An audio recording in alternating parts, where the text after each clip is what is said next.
बिस्मिल्लाहिर्रहमानिर्रहीम। अस्सलाम वालेकुम नाज़रीन कराम, मैं हूं मखदूम शहाबुद्दीन और आप देख रहे हैं मेरा फेसबुक और यूट्यूब चैनल। उम्मीद करता हूं आप सब लोग बखैर वाफियत होंगे और जहां भी होंगे अपने अहले खाना समेत खुश भी होंगे और महफूज भी। नाज़रीन कराम, इस वक्त सुप्रीम कोर्ट ऑफ पाकिस्तान में एक अहम तरीन इजलास चल रहा है।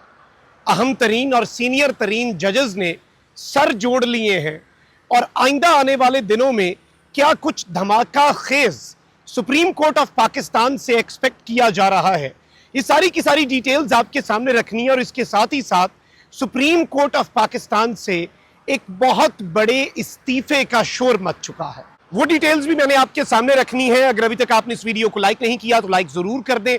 आपके लाइक्स और कमेंट्स हमारे लिए बहुत ज्यादा इंपॉर्टेंट है। साथ ही साथ अगर चैनल को सब्सक्राइब नहीं किया तो सब्सक्राइब करके आप शुक्रिया का मौका भी दे सकते हैं। सुप्रीम कोर्ट ऑफ पाकिस्तान में इस्तीफे का शोर भी है और इस वक्त आपको पता है कि अनसर्टेनिटी है।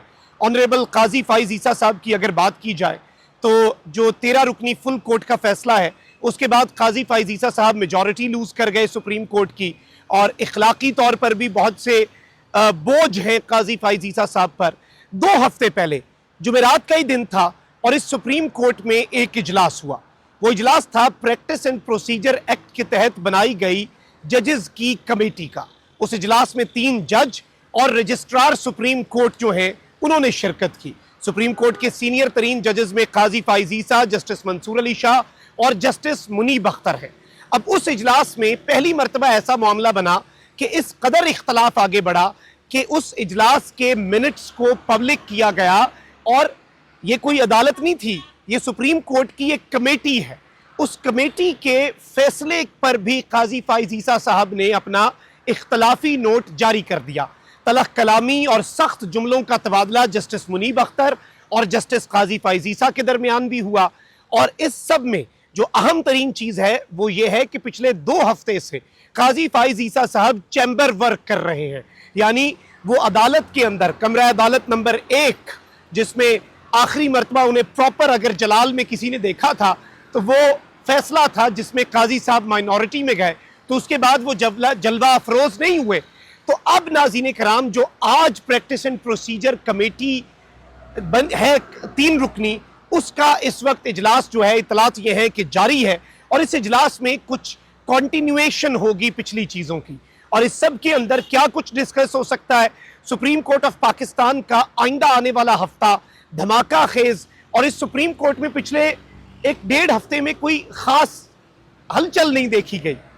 रौनकें यहाँ से थोड़ी सी दूर इस्लामाबाद हाई कोर्ट के अंदर बैक टू बैक केसेस थे, तो सुप्रीम कोर्ट ऑफ पाकिस्तान की रौनकें जो है आप ये भी कह सकते हैं कि वो भी बहाल होने वाली हैं, क्योंकि इन द कमिंग डेज आज की जो ये कमेटी है इसकी प्रोसीडिंग्स के बाद, और मैं इस वक्त सुप्रीम कोर्ट के मामलात भी आपके सामने रखूंगा, क्योंकि याद रखिएगा कि अब जो बेंचेस बनने हैं 2 एडहॉक जज भी काजी फाइज ईसा साहब ला चुके हैं।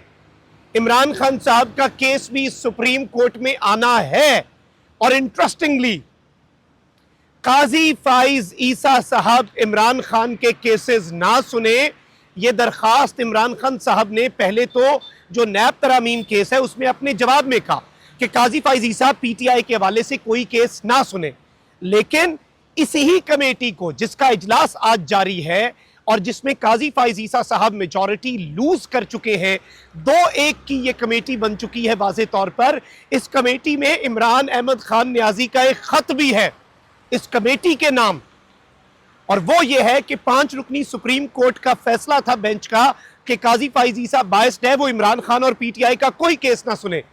इमरान खान को लगा कि इतने बड़े मनसब पे बैठने के बाद काजी फाइज ईसा साहब वो तासुब पीछे छोड़ आएंगे। उन्होंने वो तासुब पीछे नहीं छोड़ा, तो अब काजी साहब को अलग कर दिया जाए। पहले काजी साहब को कहा गया खुद अलग हो जाए, लेकिन अब इस कमेटी को कहा गया है कि काजी के सामने कोई मेरा केस फिक्स ना करना। तो आज ये चीज भी डिस्कस होनी है। काजी फाइज ईसा साहब इस कमेटी के अंदर पिछली जो इसका इजलास था 2 हफ्ते पहले उसमें बेबस थे, लेकिन अब कुछ चीजें और होनी है। काजी साहब के पास इस वक्त इख्तियार क्या है? एक इख्तियार काजी फाइज ईसा साहब के पास है और वो ये है कि वो सुप्रीम कोर्ट ऑफ पाकिस्तान के जजेस की छुट्टियां मनसूख कर सकते हैं। अब जो लास्ट इजलास था उसमें काजी फाइज ईसा साहब का फड्डा ही इस बात पे हुआ, मोहतरम काजी फाइज ईसा साहब बज़िद थे कि जो हुकूमत है उसने अपील दायर की है उसने कहा है कि जो मखसूस नशिस्तों वाला केस है उस पर सुप्रीम कोर्ट ऑफ पाकिस्तान नजर-ए-सानी करे। अब उसमें दलील ये आई जस्टिस मंसूर अली शाह और जस्टिस मुनीब अख्तर की तरफ से कि एक तो तफसीली फैसला जारी नहीं हुआ, दूसरा जजेस छुट्टी पर हैं, एक दफा छुट्टी देकर आप कैसे मंसूख कर सकते हैं छुट्टी।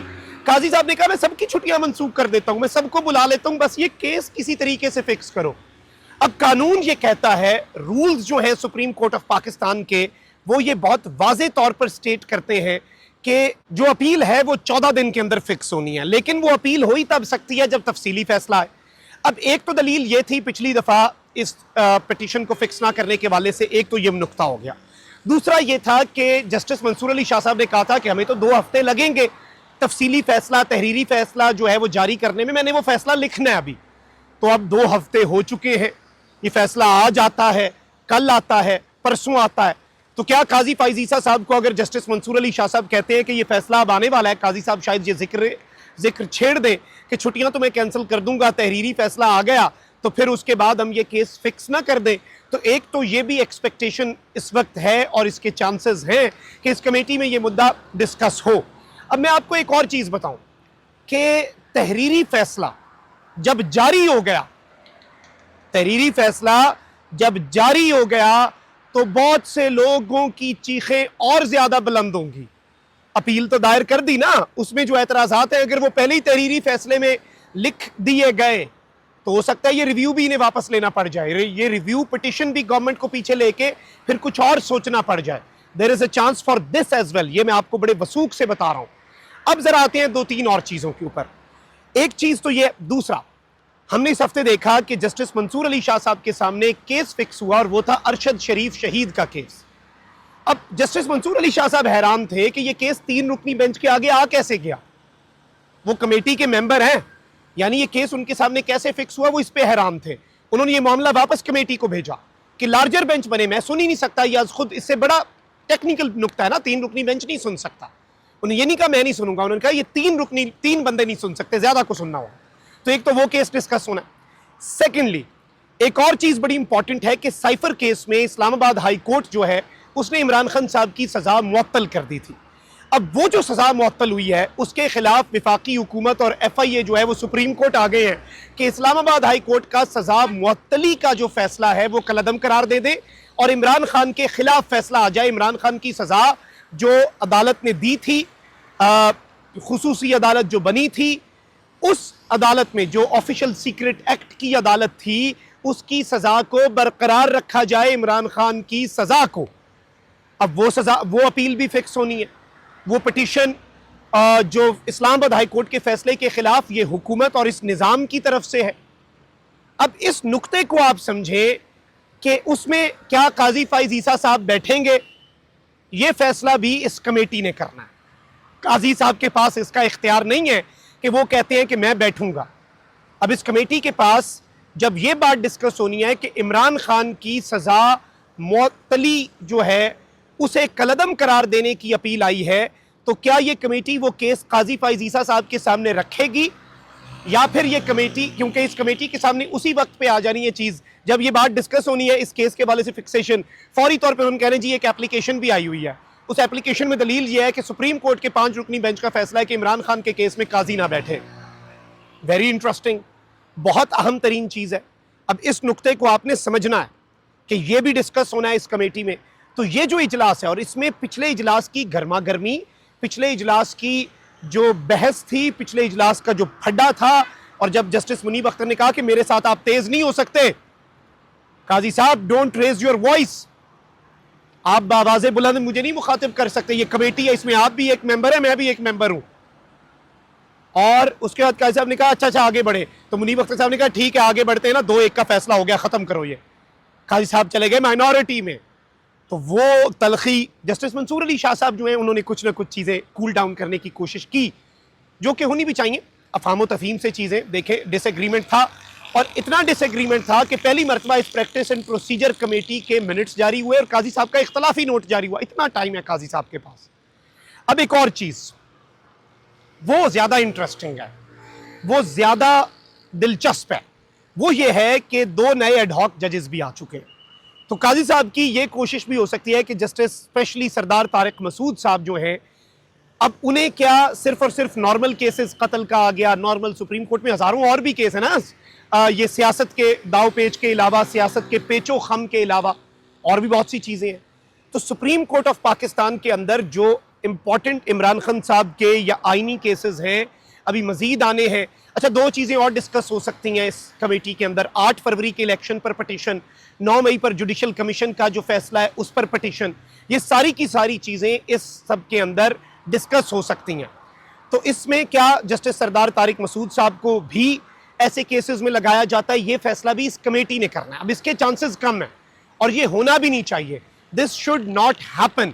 Let's be very honest, let's be very Frank, ये होना नहीं चाहिए, क्योंकि इससे ऑलरेडी, क्योंकि इसमें कानूनी तौर पे कोई कदगन नहीं है, इसमें कानूनी तौर पे कोई कदगन नहीं उन्हें लगाया जा सकता। लेकिन ऑलरेडी जो अनफॉर्चुनेटली एक तासुर मौजूद है हमारे मुल्क के अंदर, जो एक सबको पता है कि इन जजेस को क्यों लाया गया, अगर उनसे वही काम करवाया गया तो सुप्रीम कोर्ट का बतौर इदारा, ये भी इस कमेटी को देखना होगा। बेशक काजी साहब का दिल भी हो, लेकिन जस्टिस मंसूर अली शाह साहब और जस्टिस मुनीब अख्तर को इस सुप्रीम कोर्ट की इमेज का ख्याल भी रखना होगा और इस चीज़ पर भी बात एक्सपेक्टेड है, क्योंकि ये सब कुछ डिस्कस होता है।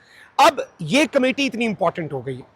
अब यहां पर मैं आपको ये बताऊं कि एक और चीज़ भी होनी है, और वो चीज़ ये है, बल्कि मैं सुन रहा था आदिल सरफराज साहब को, बड़े बेहतरीन कोर्ट रिपोर्टर हैं, उन्होंने ये बात कही है, और बिकॉज क्रेडिट देना चाहिए जहां पे इट इज़ ड्यू, उन्होंने ये बात कही कि हुकूमत ये जो कानून साजी कर रही है, ये कि मखसूस नशिस्तों वाले केस पर अमल दरामद ही ना हो सके, ये भी बड़ा इंपॉर्टेंट है। और इस सब के अंदर जो इंपॉर्टेंट चीज़ है वो ये है कि ऐसी कानून साजी को जिसमें इंटेंट, आपकी नीयत ही ख़राब हो, सुप्रीम कोर्ट के फैसले की जिद में लाया गया हो, उसे सुप्रीम कोर्ट ने उड़ा भी देना है।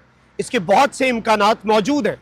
तो फिर सवाल एक और भी है, सवाल ये है कि हुकूमत ये क्यों कर रही है। इसकी एक वजह यह भी है कि छेड़ा जाए कि जल्दी जल्दी तहरीरी फैसला जारी हो। अब ये इन्हें नहीं पता कि तहरीरी फैसला आ गया तो लेने के देने पड़ सकते हैं, अपील वाला काम भी उल्टा इनके गले पड़ सकता है। ये चीज़ आपने जहन नशीन रखनी है, ये नुक्ता आपने भूलना नहीं है।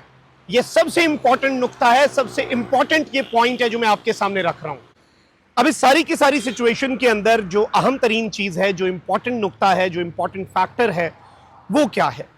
एक और खबर जो मैंने इब्तदाई में बताई कि एक नून लीग के एक्टिविस्ट हैं, वो खबर चला रहे थे कि जी एक और इस्तीफ़ा सुप्रीम कोर्ट से आ सकता है। वैसे मैं आपको ये बता दूं, तसल्ली रखें, काजी साहब कोई इस्तीफ़ा नहीं दे रहे। बेशक वो मेजॉरिटी लूज़ कर गए, इखलाकी जवाज़ है नहीं है, कुछ ऐसा वैसा नहीं है।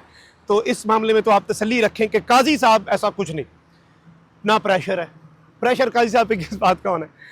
तो इसमें जो सवालात हो रहे हैं वो ये हैं कि चूंकि जस्टिस मलिक शहजाद जो कि लाहौर हाई कोर्ट के ऑनरेबल चीफ जस्टिस थे, और फिर उन्हें सुप्रीम कोर्ट लाया भी इसीलिए गया कि लाहौर हाई कोर्ट जो है उसे पीछे से मैनेज किया जा सके, लेकिन जस्टिस आलिया नीलम साहिबा जो है उन्होंने भी इलेक्शन ट्रिब्यूनल्स के मामले पर स्टैंड ले लिया, तो वो भी ना इधर के रहे ना उधर के रहे। जस्टिस मलिक शहजाद साहब सुप्रीम कोर्ट आ चुके हैं, अगले हफ्ते से उन्होंने केसेस की समाअत शुरू करनी है।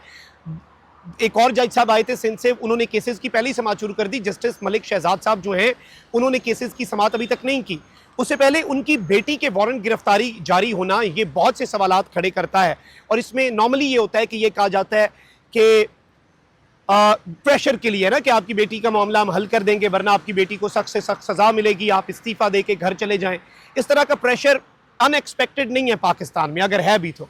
अभी तक सुप्रीम कोर्ट में all is okay, everything is okay, लेकिन ऐसा तो जस्टिस एजाजुल एहसन साहब का भी सब कुछ ओके ही था, अचानक सरप्राइज़ मिला। वो तो मुस्तकबिल के चीफ जस्टिस थे। भैया आपको पता हो आपने कुछ अरसे बाद चीफ जस्टिस बनना है, कौन इस्तीफ़ा देता है? अनलिमिटेड पावर्स होती हैं आपके पास, फिर आपको नज़र आ रहा होता है। तो ये एक कंसर्न ज़रूर है, और ये नुक्ता जो है ये बहुत आम है। इस हवाले से भी हमने इस सिचुएशन को देखना है। तो ये इस्तीफ़े के हवाले से हो कुछ भी सकता है हमारे मुल्क में, क्योंकि जब आपकी फैमिली पर बात आ जाए, जब आपकी वजह से आपकी फैमिली को टारगेट किया जा रहा हो, फिर बहुत से सवालात खड़े हो जाते हैं, फिर बहुत सी मजबूरियाँ भी होती हैं। लेकिन आई थिंक डट जाना इस वक्त ज़रूरी है, वरना तो फिर एक चली है रस्म के कोई न सर उठा के चले। अपना बहुत ख्याल रखें। अल्लाह निगहबान। पाकिस्तान जिंदाबाद।